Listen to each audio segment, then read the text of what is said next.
మీ inhaler కానీ nebuliser use చేయటం అయిపోయిందా? స్టాప్. యూజ్ చేయటం అయిపోయిన తర్వాత మీరు కంపల్సరీగా mouth wash or mouth rinsing అనేది కంపల్సరీగా చేయాలి. Don't skip this.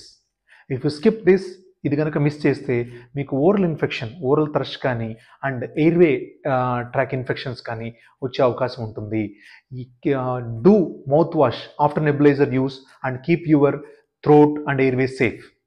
Are you still using the last year inhaler? Still no.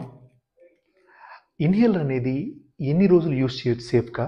Are inhaler, dry powder inhaler అనేది ఎప్పుడు రీప్లేస్ చేయొచ్చు అంటే, ఏ డ్రై పౌడర్ ఇన్హేలర్ అయినా మీకు 6 to 9 months మాత్రమే వ్యాలిడిటీ ఉంటుందండి.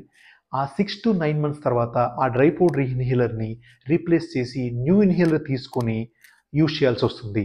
Are you worried about getting addicted to nebuliser? Nebuliser వాడితే నేను దాన్ని మళ్ళీ ఆపలేనేమో, ఎడిక్ట్ అయిపోతున్నానో అని వర్రీ అవుతున్నారా? అయితే ఈ వీడియో మీకోసం. సో నెబులైజర్ అనేది ఒక డెలివరీ డివైస్ మాత్రమే. అంటే అది హై స్పీడ్ ఎయిర్ని పంప్ చేసి మీరు నెబులైజర్ చేంబర్లో వేసిన మెడిసిన్ ఏదైతే ఉందో ఆ మెడిసిన్ని మీకు డ్రాప్లెట్ రూపంలో, ఏరోజాల్ రూపంలో లంగ్స్కి డెలివరీ చేస్తుంది అంతే.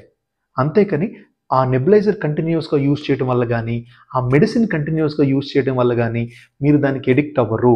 అండ్ అందులో ఎడిక్షన్ మెటీరియల్స్ కూడా ఏమీ ఉండవండి. It is a big myth, మూఢనమ్మకం.